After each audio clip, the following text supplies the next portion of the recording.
What's crack lacking? It's your boy Broshmo, just in case you did not know. So we're going over the Buffalo Bills, what they can do this offseason, free agency, and in the draft. But before we get into that, go ahead, become a bro and subscribe and hit that thumbs up. It really helps out.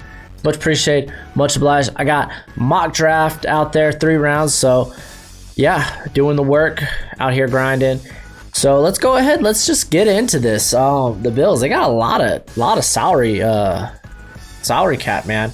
82 million. So there's a lot to work with here. So let's go over the releases real quick. The only one I decided to release is Tyler Kroft.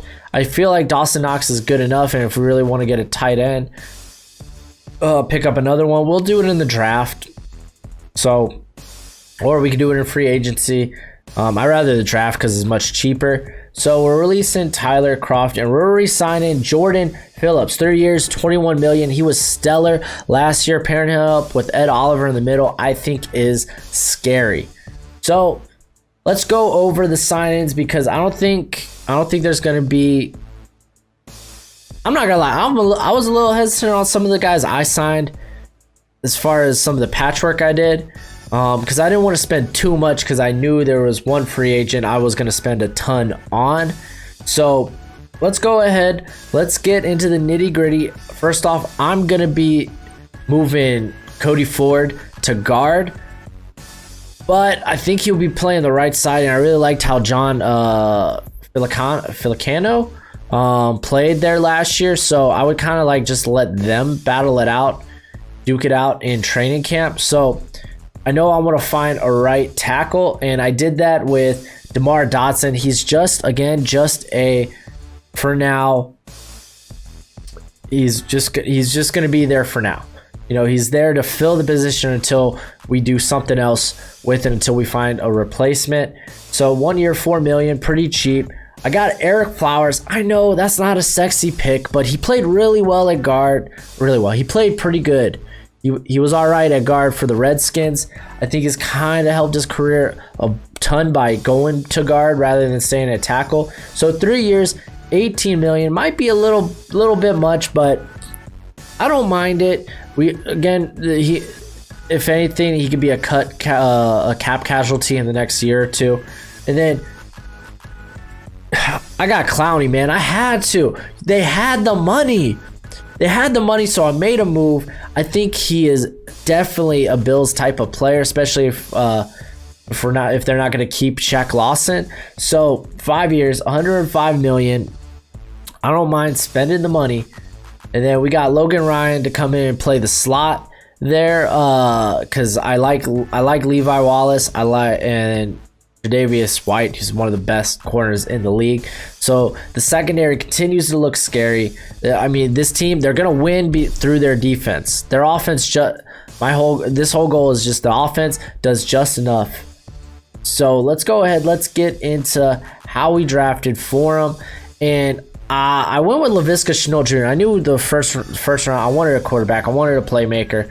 So I got Shenault. I like how I like the idea that he can play on the outside, he can play in the slot. So you got John Brown, you got Shenault, you got Beasley. I think it definitely gives Josh Allen another playmaker. Laviska Shenault, he's big-bodied. He had the most broken tackles in 2018 in college football of any receiver. So he'll be deadly on the screen game, which I think helps Josh Allen a ton. Adam Troutman was sitting there in round 2, so I was like, you know what? I don't mind him and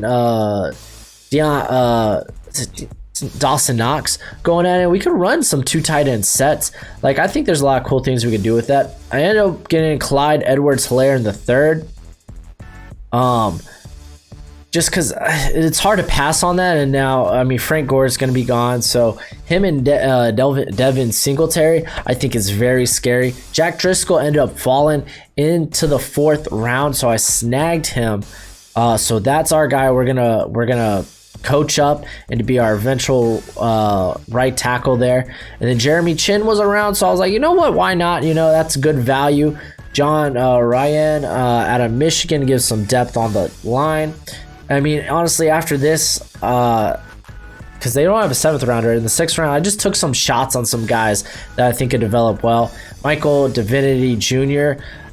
He's kind of a weird linebacker edge mix that I think would be interesting, maybe using a Lorenzo Alexander type of way.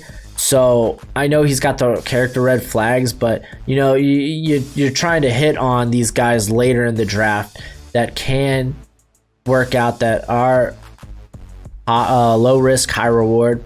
Reggie Robinson was sent around, so like good corner depth ain't bad. And then Jeff Thomas, if you could develop him, man, then he could be John Brown's eventual replacement. So let's take a gander at what the starting offense looks like. Josh Allen, not much difference here. Josh Allen, Devin Singletary, John Brown. We got Chenault there, Cole Beasley, and then Dawson Knox for now. You know, Adam Trout. We could honestly, there's nothing wrong with having too many good players at one position. Offensive line though did change a little bit, as we got Deion Dawkins. Eric Flowers will be there on the left guard. That's where he played for the Redskins.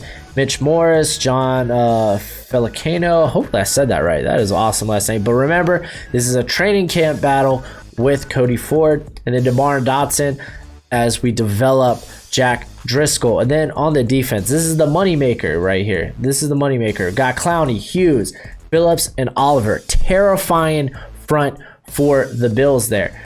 Tremaine Edmonds, Matt Milano's been really good. Then we got Tre'Davious White, Levi Wallace. We got Logan Ryan there, who's one of the more accomplished slot corners there. And then we got Hyde and Poyer. And again, Jeremy Chin, he's sitting there. We're developing him. So I think overall it's not bad. There's a few names that, you know, DeMar Dotson, Eric Flowers, yeah, those aren't the sexiest of names, but I think they can do well with the Bills. But that's it for the video. Go ahead and do the YouTube thing. It's always much appreciated, much obliged, and until next time, you be easy, my friends. Later.